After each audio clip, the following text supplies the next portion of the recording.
next 20 minutes, I'm going to talk to you a little bit about the concept of substance. And substance, I think, relates to how economies are defined around the world by the OECD. And a lot of it stems from the work to work out the technology. A lot of it stems from the work which is being conducted on a project known as the Base Erosion and Profit Shifting, or BEPS program, which anybody who, I suppose, has a passing interest in the media and has watched the recent debates that took place, for instance, in Davos only last week, will know that the Irish economic model, or the perception that this is based on unfair practices in the area of taxation, represents a real threat to the economy. And in IBEC, which BioPharma Ireland is part of, we've taken this on as being a major campaign or project that we'll be working on this year and in the future. And to that end, we published a report late last year called Ireland, a Model of Substance. It's a red book, there it is. It's available on our website, or if you come to our offices, I'm sure we'll give you one as well. I'll leave this one behind. What I'm going to do over the next 20 minutes is talk to you a little bit about what that is, what the aims are, and what we hope to achieve for the country and for Irish business through promoting this concept of what we call substance. Now, a lot of the work being conducted by OECD through the BEPS program is about trying to prevent unfair tax competition. And what they're trying to do is put in place taxation regimes which are both transparent and, I suppose, above board, but also that move to get profits to be close to what they call substance. And they define substance as tangible assets, which, I mean, in this room, if you listen, you probably can hear the substance. So it's office space, it's plant and machinery, for my sector especially, it's manufacturing facilities, people working in the industry, so on and so forth. In other words, an economy which is based on actual economic activity as one that is, for want of a better word, a brass plate economy. And it never surprises me that each time I leave the country, which I'm going to do in about an hour's time, and I go overseas and I speak to business people in any country within the European Union, or indeed the world, this perception that this country is still a kind of a trick is out there. So it's very important that as business people and as business leaders that we work to move that perception more towards what we perceive as being the reality. I think the reality, as I've said already, is in this room. You can hear it. You can hear real business activity. I think the Minister was quite clear and quite eloquent in how he expressed that as well. And for this particular part of the industry, or the part of the industry I know, that substance is founded in significant and strong manufacturing. Now, as I said, OECD wants to align profits with substance or activity, and they've defined, or we've defined, 6 qualities which we believe are evidence that substance exists. And these qualities are 1 to 6, and I'll talk a little bit about them as I go forward. Evolution, in other words, evolution of an economy. A global footprint. A full business life cycle, so real business activity. World-class manufacturing, world-class services, world-class people. A global hub, supply chain. It's behind me, I think, on the board there. A global supply chain. Many industries now have their global hubs based out of Ireland. And finally, the evolution and development of real clusters.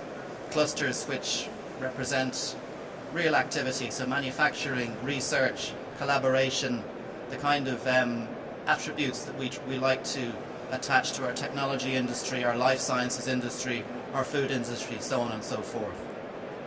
So what we've done in this report is we've called those out.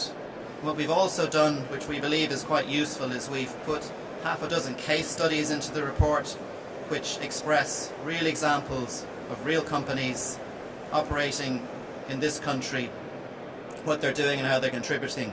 For the biopharma sector, the example we use is Pfizer Ireland Pharmaceuticals, employs over 3,000 people in this country, has significant manufacturing activity and also significant back office activity as well. So it's a good example of substance-based investment.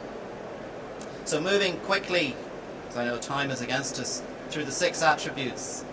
The first one is what we call evolution, and reading the slide there, a business model of substance, built on openness to globalization, targeted policies to foster excellence in business and talent, as well as attractive taxation. Back in the 1980s, Ireland was still known as a cohesion country and qualified for structural funds. In 1965, the percentage of GDP that depends on exports is just 24%. It's now 124%. So that shows you how the economy has evolved and how it's been export driven. And also, as you probably know, Ireland is now a net contributor to the European Union. One of my first jobs in IBEC was putting together a submission for structural funds to help this economy grow. That was back in the early 1990s. Taoiseach at the time was Albert Reynolds, and I remember him coming back and waving 8 billion euros for Ireland. Those times have changed, and that represents evolution of our business model. Oops. Yeah. Okay, a global footprint, especially with regards to the USA. Ireland is perceived as being a net importer of investment, as President Trump would have it, taking American jobs. The reality is that Irish companies employ as many people in the USA as US companies employ in this country. So there is a global footprint, and there is evidence of Irish businesses thriving, contributing and investing in other large economies, such as the US economy. The full business life cycle. This is where we have research in the country, we have manufacturing, we have distribution, we have supply chain, and we have export. A third of the world's contact lenses are made in this country. 3/4 of all orthopedic knees are made in this country. 80% of all the stents are made in this country. If you look at the biopharma industry, as well as manufacturing, we now have significant activities. Pfizer in shared services or strategic services. Novartis employed nearly 700 people in strategic services in Dublin now. That's non-manufacturing. It's an additional activity. Eli Lilly, Jazz Pharma, the list goes on. As time goes on, these companies are broadening their reach and continuing to invest more and more in an extended business cycle, which is very positive for the economy and evidence of real investment in Ireland. World class. We need to be globally competitive in terms of people, R&D. We need to attract the top people into this country. 7.5% of Ireland's workforce is what we would call high-tech. The EU average is 4%, so we're well above the EU average. In the biopharma sector, we prioritise skills, we prioritise talent. It was interesting to hear the Minister speak about apprenticeship. This is now a model which we are actively employing in the biopharma sector. So we're looking at a vocational route into the industry as well as the traditional route through third level. So now it will be possible for a school leaver to enter into a laboratory in a pharmaceutical company and to be taken on as an apprentice. This is a model which is common in Germany. It's a model which is common in Switzerland. These are the countries we compete with. It's important that our talent offering matches that, and it's a continual challenge for our industry, both here and indeed all around the world. So it's a priority that our association takes very seriously. A global hub where top international companies converge to locate their headquarters in a particular territory. It's crucially important to provide ease of access to global markets. There are global headquarters in this country. Across the road from us, in Baggot Street, where IBEC's offices are, Shire Pharmaceuticals employ 400 people. That's where their global headquarters is. They're about to construct a 500 million manufacturing plant just outside Dublin. That's end to end. So their board meetings take place in this country. This is the global centre for that pharmaceutical company, and that applies to other companies, Allergan Pharmaceuticals, Horizon Pharma, so on and so forth. So this is a trend that is developing and is bringing Ireland to the centre of this industry, which is where we need to be. And finally, I talk a bit about the cluster. The cluster is an interesting concept, and within our association we look to obviously develop our manufacturing footprint, but we also look to ensure that research is supported, and also that we see indigenous companies also growing as a result of having such a large cluster here. A great example of that is APC, located in Cherrywood Industrial Estate, a company that spun out of the SSPC, which was a research initiative supported by Science Foundation Ireland and the industry. This company is a contract development and manufacturing organisation that specialises in continuous manufacturing, which is the cutting edge or the bleeding edge of biopharma manufacturing. They currently employ over 100 people and are growing rapidly. That is a great example of how the cluster can develop and how an indigenous company can profit as a result of having access to such a strong, mainly multinational driven sector such as ours. So finally, I mean, our call to business and our call to our members and our call to you is tell the story. The evidence is here. We will provide support, we will develop more case studies, and each industry sector in IBEC will promote this concept internationally. So as well as doing it here in this great location, we'll do it in the USA, we'll do it on the continent, we'll do it in Asia. We'll make sure the message gets out globally that Ireland is open for business and our economy is a model of substance. We think this is very important.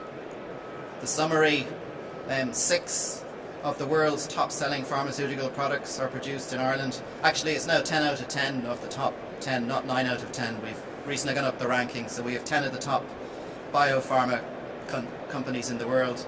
Half of the world's leased aircraft are leased out of Ireland. The largest net exporter of dairy ingredients in Europe. Half of all hospital ventilators worldwide are manufactured in Ireland. 4 out of every 5 of the world's cardiovascular stents are produced in Ireland.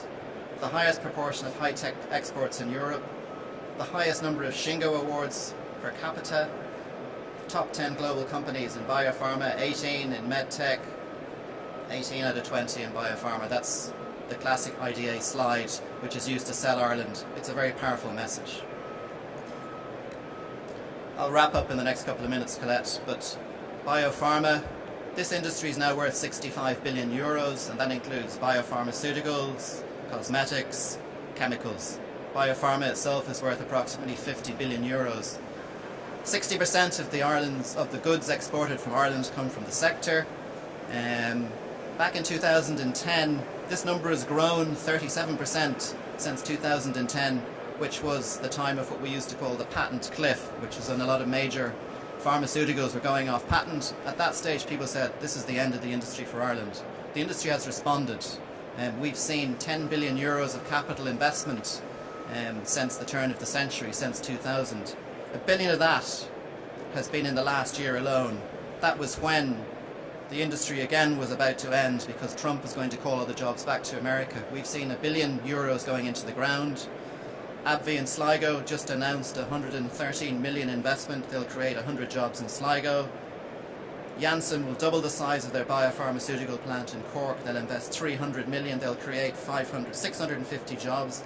Eli Lilly will invest 200 million in their third biopharmaceutical manufacturing plant, creating hundreds of jobs. Merck, or MSD as they're called in this country, will invest 280 million euros, and create 300 jobs. And Shire are about to commence their major biopharma investment outside Dublin this year. That's over €1 billion. That's in the year since President Trump has been elected. So this industry is strong and it's growing.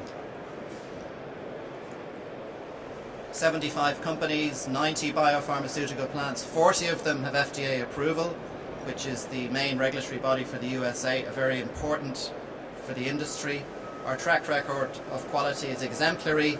We've had 1 warning letter in the last 20 years for the industry. That is an unusually strong record. And 1.4 billion has been invested in research and development by IDA companies focused on manufacturing process development.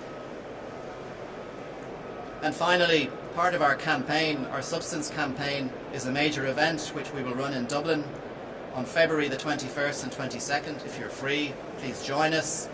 It's called BioPharma Ambition, so we are ambitious as an industry, and we will run this event in collaboration with the Irish Pharmaceutical and Healthcare Association and NIBRT, the National Institute for Bioprocessing Research and Training.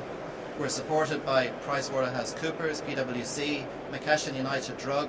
This is an all-island event, so it's supported by Intertrade Ireland, and we have a number of companies who are acting as patrons to this event, as well as being a plenary event which will attract international speakers, and we'll talk about gene therapy. Pfizer will talk about gene therapy. We'll talk about artificial intelligence, data management, robotics, what the future of the industry will be, what the regulatory future of the industry will be. We also will run workshops on Factory 4.0, and PwC will run a workshop on tax, which obviously is a key topic, the basis of this presentation. So BioPharma Ambition, Dublin Castle, 21st, 22nd of February, www.biopharmaambition. You Google it, there's a website dedicated to the conference. Please register, we'd love to see you. And thank you for taking time to listen to me. I hope you found it useful. And the best of luck with the rest of your event. Thanks.